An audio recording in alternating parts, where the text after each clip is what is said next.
When do we stop letting this government send our young people to be destroyed in wars someplace else? Why are we letting the rich and powerful destroy us?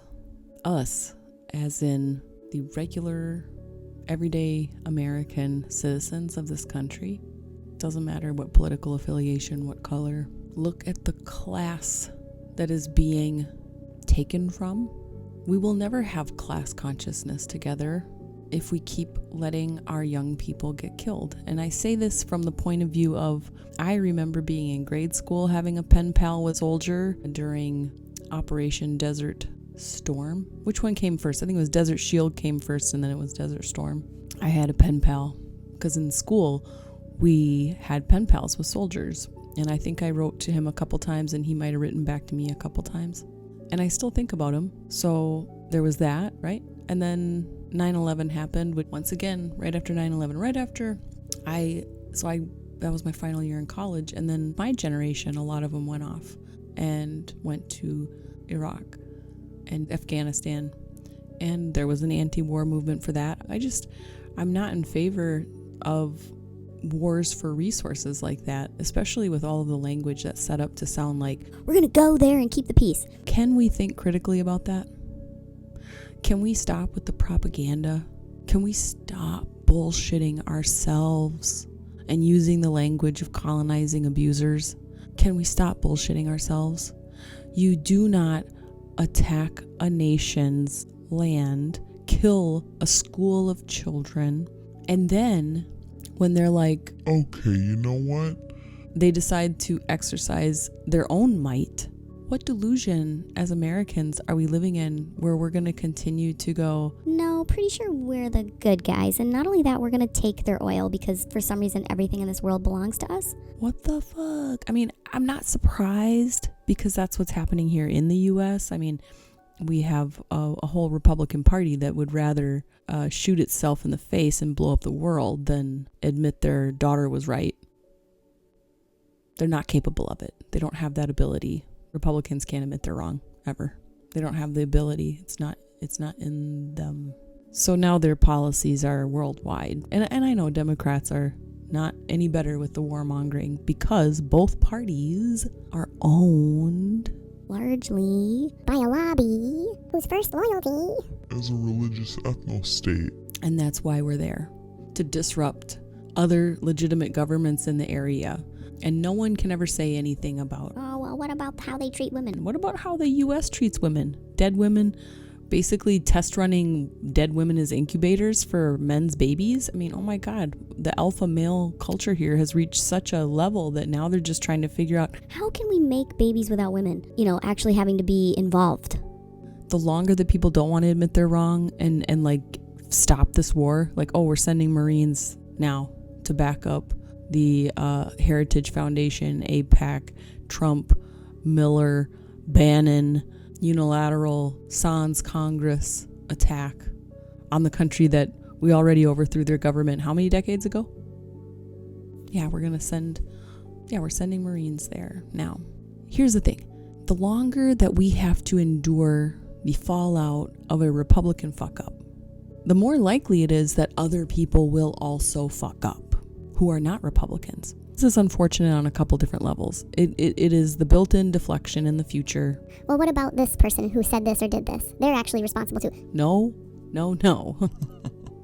The blame for everything rests squarely for the past year, definitely 100% on Trump and the Republican Party because they've had the majority in everything and they've skipped Congress, they've skipped making laws, they've allowed a dictator to flourish, okay? The Middle East situation, that is Democrats and Republicans. And let me say one other thought. Just if you take when you think about wars and all these disasters that seem to happen as if scheduled regularly, as if the leaders of the world, or almost as if someone more powerful than leaders of the world, got together and discussed, Where are all of the assets collecting? Where is the gold? Where is the stuff? and then basically yeah, let's have a little war here. Let's move some people here. Let's move some people there. When I look at my ancestors, when I look at censuses, when I look at the movement of people, when I look at these things that just kept coming up that made people drop everything and run, to me, that looks like gold panning. If you really visualize it in your head, if you picture these social collapses, these disasters, these things where there was a structure in place where people were accruing wealth, they were accruing influence, they were getting more secure. Maybe their grandparents or their parents had to escape a situation or deal with some type of, revolution or whatever. And they're finally getting it together, and then something happens and they got to move again. And in that movement, something happened. There's movement of people, migration, immigration. There could be having to start over in a new town, having to split up families, whatever it is. But in that change, money is spent, whether it's lost, whether assets are seized, whether the money is just spent in good old capitalism, having to get started back up someplace else. Money is being separated from the people. And I'm seeing this throughout time where when people are starting to get a sense of security, it's as if a basket or bowl comes up underneath them, lifts them up, and shakes them up. And that's what I mean when it feels like we are the regular common people.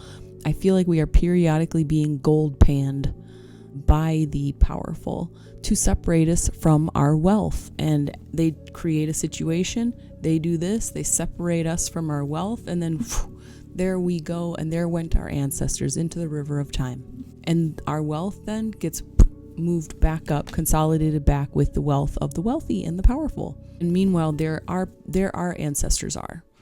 We've got some old photos of them, but what do we have to show for thousands of years? For hundreds of years even. There is a reason we regular people are walking around as if we're in an amnesiac state. There is a reason why us regular people don't know our history. There's a reason why it seems like we just showed up to the party. Our people are being repeatedly and systematically shaken down worldwide. That's why I really mean it when I say, from the river to the sea to shining sea, we are all connected by our humanity. And I'm going to explain that. From the river to the sea, Palestine will be free. Widen that. From the river to the sea to shining sea. From sea to shining sea. We are all connected. And what's happening in Gaza is going to happen in America. It's already happening. What do you think these data centers are for? Data centers are being used in Ukraine and Gaza to commit genocide. It's AI-enabled war tools. These data centers are not for AI essay prompts. They're trying to make us feel like we are complicit by, accidentally clicking on an animated profile photo or something. That is not what these AI data centers are for. That is not what these AI data centers are for. That is not their purpose. And that is why they want to have laws against moratoriums and data centers. They should not be in the country. They should not be in the city. Hyperscale data centers should not be made. They are for war. They're not for anything else. We've had data centers for decades. Data centers, small data centers, are not a problem. They have never been a problem, as far as I can tell. Hyperscale data centers are the data centers that are in the public eye right now. Okay? So we've been sending our people away, our young people, our strong people, our warriors, our defenders. We've been sending our protectors away for decades and decades and decades, and they've been coming back injured. They've been coming back needing our support, and then we're starving of them of support. And our government is doing this. The powerful are doing this. Our government responds to the powerful. So they are not the same. And for some reason, it's easier for people to believe that every government person, every government worker, or every politician is evil. It's easier to somehow believe that than to believe that there is a specific international coalition of just wealthy, powerful people who have generational wealth. You can see it. And they are working with the people that we have in power, and they're also working with the parties, to secure those interests. And I know it's a very sensitive topic, as I can see just learning about even where our textbooks come from. in the US. We have a lot of programming to fight against. Even learning the history that the American Revolution, independence from Britain, it didn't necessarily all just happen because of taxes. It also happened because England was telling the colonies to respect treaties that were made with Native Americans. And the American colonies didn't want to do that. They didn't want to respect treaties. That's truly our heritage. It's not just, I don't want to be taxed without representation. or representative, fine, didn't want to be taxed without representation. But they also didn't want to respect treaties. And they wanted to continue just moving into Native Americans' land and territories and just claiming it. So at the heart of the inception of our nation was the disregard for indigenous people, property rights, sovereignty. It's to our core who we are, but it's also what we repeatedly put our own people in danger for no reason, because we're not reaping the benefits of these fights. We're not. There's no benefit to this. They're draining our lifeblood as the proletariat, basically, as common people, as the only block of people that could potentially fight back against tyranny. They're taking our protectors. So please fight against this war. Please speak out against this illegal, stupid war that we are all going along with, because we're currently appeasing a very abusive, powerful person who's out of his mind with power, and who is going to continue doing this until he's stopped. Please, we have to stop that. We can't. Why are we sending more young people to die? Why? It's not to open the Strait of Hormuz.